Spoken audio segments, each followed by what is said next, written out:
শুভ সন্ধ্যা বন্ধুরা, আবার রান্নাঘরে চলে এসেছি। দেখো, তোমাদের welcome back to my channel. আমি সেরকমভাবে বড় ব্লগ আর দিতে পারছি না, রান্নারও কিছু দেখাতে পারছি না। আজকে সন্ধেবেলা সারাদিন তো বৃষ্টি মেঘলা ওয়েদার, একটু পকোড়া করব, তাই ভাবলাম সেটাই তোমাদের সঙ্গে একটু শেয়ার করব। আজকে 26শে সেপ্টেম্বর। সবাই জানো যে আমাদের দয়ার সাগর, প্রাণীর সাগর, ভাষার সাগর, আমাদের বর্ণ পরিচয়ের স্রষ্টা পণ্ডিত ঈশ্বরচন্দ্র বিদ্যাসাগরের আজ শুভ জন্মদিন। ওনার জন্মদিনকে সশস্ত্র ওনার চরণে প্রণাম, শতকোটি প্রণাম, আমার শ্রদ্ধা, অবশ্যই প্রণাম, শতকোটি শ্রদ্ধা।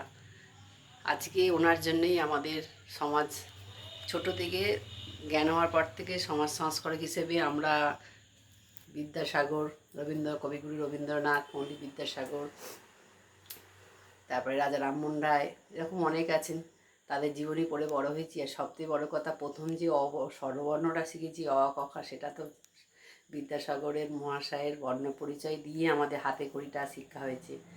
আজকে নাহলে আমরা নিজের নামাঙ্কন, নিজের নাম সইটাও করতে পারতাম না, নিরক্ষর হয়ে থাকতাম, কিছুই বর্ণ জানতাম না। আমাদের যে সই করছি সেই বর্ণটাও বিদ্যাসাগরের জন্যই আজকে হয়তো টিপ সই দিয়ে আমাদের জীবন যেত। তা ওনার মতন মানুষ, পণ্ডিত মানুষ তো এখন আর এই সমাজে জন্মাবে না। সমাজে তোমরা সবাই জানো এখন দুর্নীতিতে ভরে গেছে আমাদের এই সমাজ, কলুষিত হয়ে গেছে গোটা সমাজটা, গোটা আমাদের রাজ্যটা। বিশেষ করে যা ঘুরছে, যা হচ্ছে, সেটা একদমই ভালো নয়, সুখকর নয়। আগেও বলেছিলাম, আবার বলছি যে ন্যায় বিচার হচ্ছে না, আইন ব্যবস্থার মধ্যেও গলত থেকে যাচ্ছে, দোষীরা অন্যায় করছে, জেল থেকে আবার শাস্তি পাচ্ছে, বেরিয়ে যাচ্ছে। কি হচ্ছে কিছুই বুঝতে পারছি না, মাথার ওপর দিয়ে সব বেরিয়ে যাচ্ছে। সর্ষে গাছের ভূত থাকছে, যেটা বলে বাংলা একটা চলতি সরল ভাষায় আমার বলি, সর্ষে গাছের ভূত। তাহলে আমাদের যে বিদ্যাসাগর মহাশয় যে আমাদের শিক্ষা দিয়ে বিধবা বিধবা প্রথাটা চালন করলেন, ছোট ছোট মেয়েরা অল্প বয়সে তখন বিয়ে দেওয়া হতো, সেখান থেকে সংস্কারক হিসেবে তিনি ছোট ছোট মেয়েদের বিধবা বিবাহ দিয়ে পুনর্বিবাহ দিলেন, তাদের জীবনটা ফিরিয়ে দিলেন। অকালেই ঝরে যাওয়া ছোটোবেলার জীবনটা নষ্ট করে হয়ে যেত, সেইটাকে উনি ফেরালেন, সমাজকে কলুষিত মুক্ত করলেন, উন্নয়নের পথে নিয়ে গেলেন, স্কুল কলেজ প্রতিষ্ঠা করলেন, নারী শিক্ষার প্রসার করলেন। আজকে কী হলো শিক্ষার আমাদের দাম? মনে হচ্ছে যে কোনো শিক্ষা আমরা করতে পেরেছি, আসল যে শিক্ষা সে করতে পারেনি। পণ্ডিত গুণীজনী মানুষেরা আর তো জন্মগ্রহণ করবে না, যাদের আমরা হারিয়েছি আর ফিরে পাবো না, কিন্তু তাদের স্মৃতিচারণ করা ছাড়া আমাদের কাছে আর কিছুই করার নেই। আজকে স্বামীজি, রবীন্দ্রনাথ, ঈশ্বরচন্দ্র বিদ্যাসাগর মহাশয়, রাজা রামমোহন রায়, মাসাদার সূর্য সেন, ঝাঁসি রানী লক্ষ্মীবাই, যাদের জন্য আজকে আমাদের দেশ স্বাধীন হয়েছে, শিক্ষার আলো যাদের জন্য পেয়েছে, অনেক নাম, কত নাম করব, কিন্তু সেই সবগুলো আজ বিফলে চলে যাচ্ছে, কিছুই হচ্ছে না।